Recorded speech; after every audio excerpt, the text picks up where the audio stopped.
Kejadian 48. Yakub memberkati Manasye dan Efraim. Sesudah itu ada orang mengatakan kepada Yusuf, "Ayahmu sakit." Lalu dibawanyalah kedua anaknya, Manasye dan Efraim. Ketika diberitahukan kepada Yakub, "Telah datang anakmu Yusuf kepadamu," maka Israel mengumpulkan segenap kekuatannya dan duduklah ia di tempat tidurnya. Berkatalah Yakub kepada Yusuf, "Allah yang Maha Kuasa telah menampakkan diri kepadaku di Luz di tanah Kanaan dan memberkati aku serta berfirman kepadaku, 'Akulah yang membuat engkau beranak cucu dan aku akan membuat engkau bertambah banyak dan menjadi sekumpulan bangsa-bangsa. Aku akan memberikan negeri ini kepada keturunanmu untuk menjadi miliknya sampai selama-lamanya.' Maka sekarang kedua anakmu yang lahir bagimu di tanah Mesir, sebelum aku datang kepadamu ke Mesir, akulah yang empunya mereka. Akulah yang akan empunya Efraim dan Manasye, sama seperti Ruben dan Simeon. Dan keturunanmu yang kau peroleh sesudah mereka, engkaulah yang empunya. Tetapi dalam pembagian warisan, nama mereka akan disebutkan berdasarkan nama kedua saudaranya itu. Kalau aku, pada waktu perjalananku dari Padan, aku kematian Rahel di tanah Kanaan di jalan ketika kami tidak berapa jauh lagi dari Efrata, dan aku menguburkannya di sana, di sisi jalan ke Efrata, yaitu Bethlehem. Ketika Israel melihat anak-anak Yusuf itu, bertanyalah ia, "Siapakah ini?" Jawab Yusuf kepada ayahnya, "Inilah anak-anakku yang telah diberikan Allah kepadaku di sini." Maka kata Yakub, "Dekatkanlah mereka kepadaku, supaya ku berkati mereka." Adapun mata Israel telah kabur karena tuanya, jadi ia tidak dapat lagi melihat. Kemudian Yusuf mendekatkan mereka kepada ayahnya, dan mereka dicium serta didekap oleh ayahnya. Lalu berkatalah Israel kepada Yusuf, "Tidak kusangka-sangka bahwa aku akan melihat mukamu lagi. Tetapi sekarang Allah bahkan memberi aku melihat keturunanmu." Lalu Yusuf menarik mereka dari antara lutut ayahnya, dan ia sujud dengan mukanya sampai ke tanah. Setelah itu Yusuf memegang mereka keduanya, dengan tangan kanan dipegangnya Efraim, yaitu di sebelah kiri Israel, dan dengan tangan kiri Manasye, yaitu di sebelah kanan Israel, lalu didekatkannya mereka kepadanya. Tetapi Israel mengulurkan tangan kanannya dan meletakkannya di atas kepala Efraim, walaupun ia yang bungsu, dan tangan kirinya di atas kepala Manasye. Jadi tangannya bersilang, walaupun Manasye yang sulung. Sesudah itu diberkatinyalah Yusuf, katanya, "Nenekku dan ayahku, Abraham dan Ishak, telah hidup di hadapan Allah. Allah itu sebagai Allah yang telah menjadi gembalaku selama hidupku sampai sekarang, dan sebagai malaikat yang telah melepaskan aku dari segala bahaya. Dialah kiranya yang memberkati orang-orang muda ini, sehingga namaku serta nama nenek dan bapakku, Abraham dan Ishak, termasyur oleh karena mereka, dan sehingga mereka bertambah-tambah menjadi jumlah yang besar di bumi." Ketika Yusuf melihat bahwa ayahnya meletakkan tangan kanannya di atas kepala Efraim, hal itu dipandangnya tidak baik. Lalu dipegangnya tangan ayahnya untuk memindahkannya dari atas kepala Efraim ke atas kepala Manasye. Katanya kepada ayahnya, "Janganlah demikian ayahku, sebab inilah yang sulung. Letakkanlah tangan kananmu ke atas kepalanya." Tetapi ayahnya menolak. Katanya, "Aku tahu anakku, aku tahu. Ia juga akan menjadi suatu bangsa, dan ia juga akan menjadi besar kuasanya. Walaupun begitu, adiknya akan lebih besar kuasanya daripadanya, dan keturunan adiknya itu akan menjadi sejumlah besar bangsa-bangsa." Lalu diberkatinyalah mereka pada waktu itu. Katanya, "Dengan menyebutkan namamu lah, orang Israel akan memberkati. Demikian, Allah kiranya membuat engkau seperti Efraim dan seperti Manasye." Demikianlah didahulukannya Efraim daripada Manasye.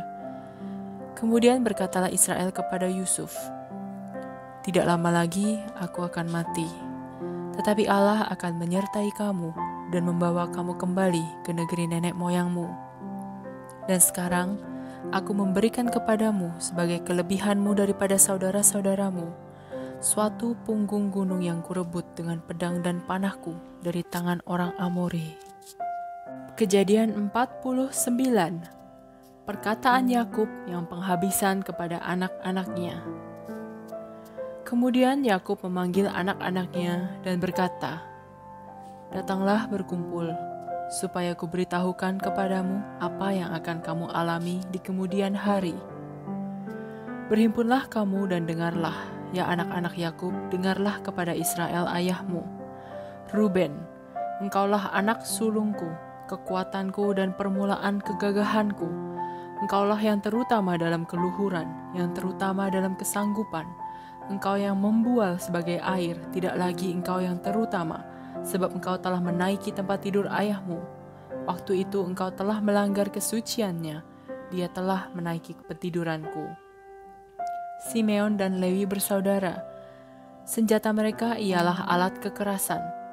Janganlah kiranya jiwaku turut dalam permupakatan mereka. Janganlah kiranya rohku bersatu dengan perkumpulan mereka.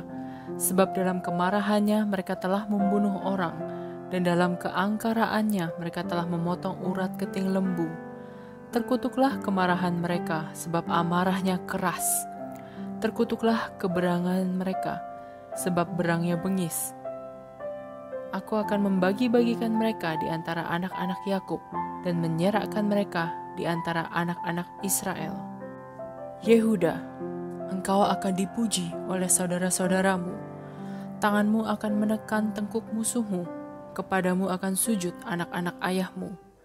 Yehuda adalah seperti anak singa. Setelah menerkam, engkau naik ke suatu tempat yang tinggi, hai anakku. Ia meniarap dan berbaring seperti singa jantan atau seperti singa betina. Siapakah yang berani membangunkannya?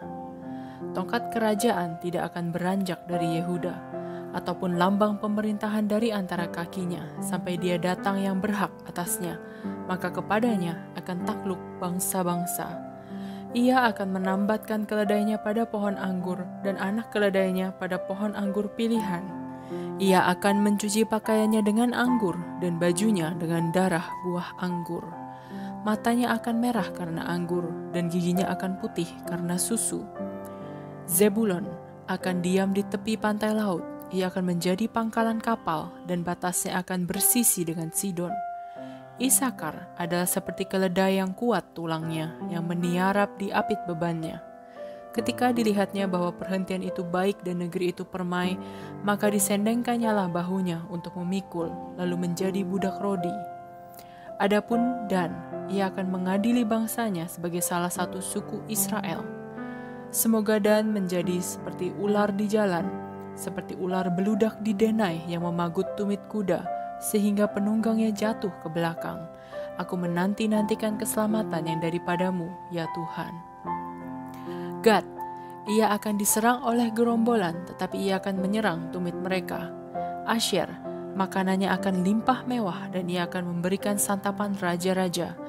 Naftali adalah seperti rusa betina yang terlepas, ia akan melahirkan anak-anak indah. Yusuf adalah seperti pohon buah-buahan yang muda, pohon buah-buahan yang muda pada mata air. Dahan-dahannya naik mengatasi tembok, walaupun pemanah-pemanah telah mengusiknya, memanahnya dan menyerbunya, namun panahnya tetap kokoh, dan lengan tangannya tinggal lihat, oleh pertolongan yang maha kuat pelindung Yakub, oleh sebab gembalanya, gunung batu Israel. Oleh Allah ayahmu yang akan menolong engkau, dan oleh Allah yang maha kuasa, yang akan memberkati engkau dengan berkat dari langit di atas, dengan berkat samudera raya yang letaknya di bawah, dengan berkat buah dada dan kandungan. Berkat ayahmu melebihi berkat gunung-gunung yang sejak dahulu, yakni yang paling sedap di bukit-bukit yang berabad-abad. Semuanya itu akan turun ke atas kepala Yusuf, ke atas batu kepala orang yang teristimewa di antara saudara-saudaranya. Benyamin adalah seperti serigala yang menerkam. Pada waktu pagi ia memakan mangsanya, dan pada waktu petang ia membagi-bagi rampasannya. Itulah semuanya suku Israel, 12 jumlahnya. Dan itulah yang dikatakan ayahnya kepada mereka ketika ia memberkati mereka. Tiap-tiap orang diberkatinya dengan berkat yang diuntukkan kepada mereka masing-masing. Yakub meninggal dan dikuburkan. Kemudian berpesanlah Yakub kepada mereka, "Apabila aku nanti dikumpulkan kepada kaum leluhurku, kuburkanlah aku di sisi nenek moyangku dalam gua yang di ladang Efron orang Het itu, dalam gua yang di ladang Makpela di sebelah timur Mamre di tanah Kanaan, ladang yang telah dibeli Abraham dari Efron orang Het itu untuk menjadi kuburan milik. Disitulah dikuburkan Abraham beserta Sarah istrinya, disitulah dikuburkan Ishak beserta Ribka istrinya, dan disitulah juga kukuburkan Lea. Ladang dengan gua yang ada di sana telah dibeli dari orang Het." Setelah Yakub selesai berpesan kepada anak-anaknya, ditariknyalah kakinya ke atas tempat berbaring, dan meninggallah ia. Maka ia dikumpulkan kepada kaum leluhurnya.